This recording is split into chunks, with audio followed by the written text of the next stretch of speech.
Olá, sejam bem-vindos a mais uma conversa aqui no nosso canal.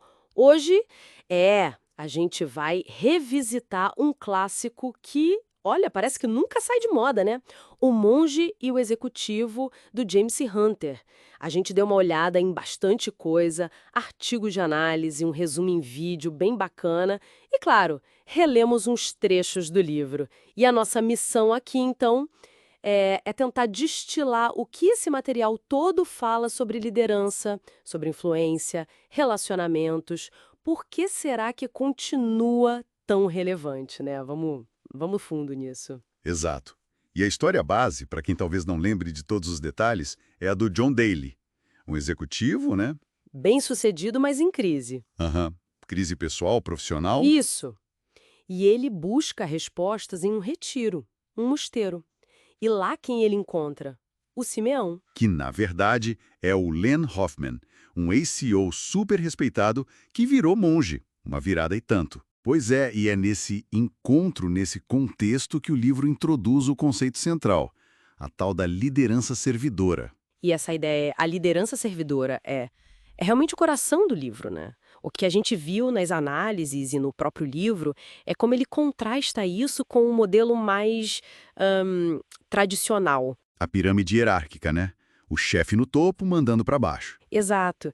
E aqui que fica interessante. As fontes mostram que o Hunter se inspira muito em figuras históricas que lideraram pelo exemplo, pela influência.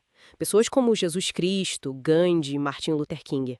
O foco é na capacidade de influenciar e não de forçar as pessoas a fazerem as coisas. E isso leva direto para outra distinção-chave que apareceu bastante no material. Poder versus autoridade. Isso é fundamental para entender a proposta. Sim.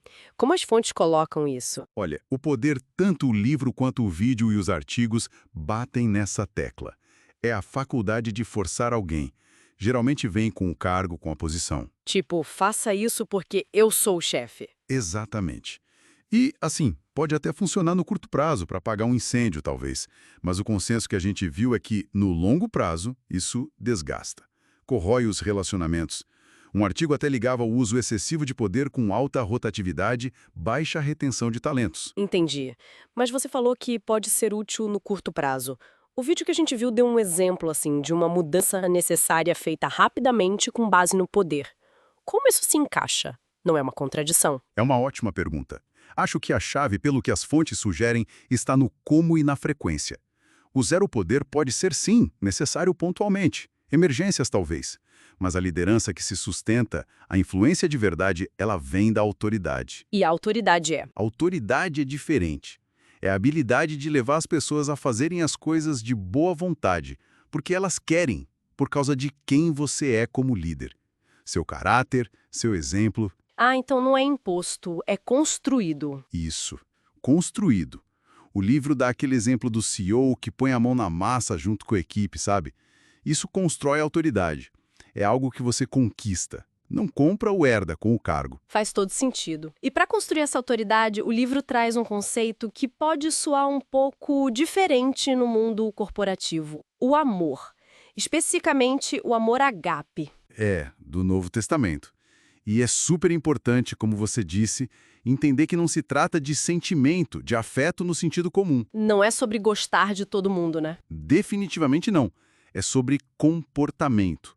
O livro lista vários: paciência, bondade, humildade, respeito, generosidade, perdão, honestidade, compromisso. São ações. E tem aquela ideia interessante que algumas fontes chamam de praxis, que é basicamente agir dessa forma consistentemente, e isso acaba por influenciar até os sentimentos, né? A ação vem antes. Exato. A prática molda a percepção e, eventualmente, o sentimento. E aí, conectando isso com o dia a dia da liderança, as aplicações são muito concretas. Tipo, ouvir ativamente. Parece básico, né? Mas tanto o livro, mostrando as interrupções do John no diálogo com o Simeão, quanto os artigos destacam isso como uma forma fundamental de demonstrar respeito, atenção genuína. Quando você não ouve, a mensagem é: o que você tem a dizer não é tão importante, né? Exatamente. Destrói a confiança. E outro ponto forte que apareceu em todo o material é tratar as pessoas com dignidade. A tal da política de porta aberta que o livro menciona. Uhum. Ou a forma como se dá feedback, né? Buscando o equilíbrio, sendo construtivo. Tudo isso são formas de demonstrar respeito, compromisso.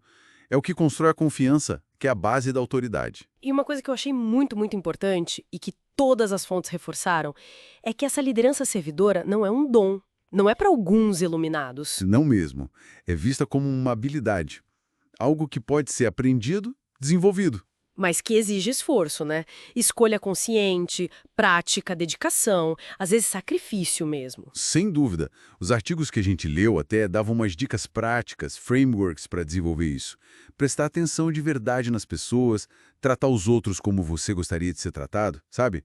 Valorizar quem pensa diferente. Coisas que parecem simples, mas que no dia a dia... Exato.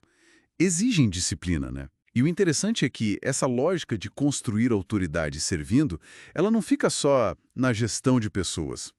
Uma das análises que a gente encontrou levou isso para o branding, para a construção de marcas. Ah, é? Como assim? Marcas que se tornam líderes de verdade, que têm autoridade no mercado, elas geralmente alinham o discurso com a prática, sabe?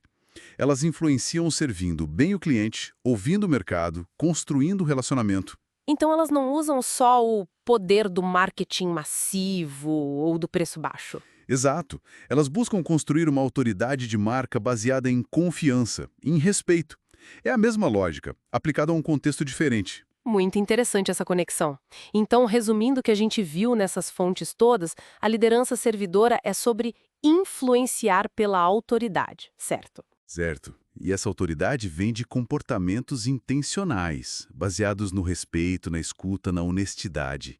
O tal do amor agapé em ação. E se opõe à ideia de liderar pela força, pelo poder do cargo? Isso. E o ponto talvez mais animador é uma habilidade. Algo que qualquer um pode escolher desenvolver. Legal. Então, pra gente fechar... Fica uma reflexão, né? Se a autoridade de verdade nasce de servir, de se dedicar ao outro, de agir com paciência, respeito, honestidade, como seria se a gente aplicasse isso de forma mais consciente no nosso dia a dia? Mesmo fora de um cargo de chefia formal, você diz? Sim, em qualquer interação. Que tipo de influência a gente poderia construir, sabe? Que mudanças a gente veria nos relacionamentos, na família, no trabalho, na comunidade?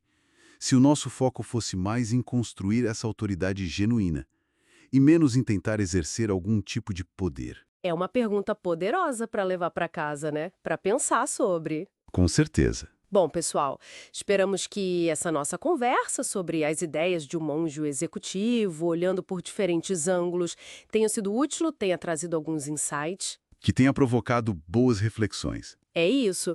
Se você gostou, não esquece de deixar o seu like e se inscrever aqui no canal para não perder as próximas análises. A gente tem muita coisa legal planejada. Valeu pela companhia. Obrigada e até a próxima.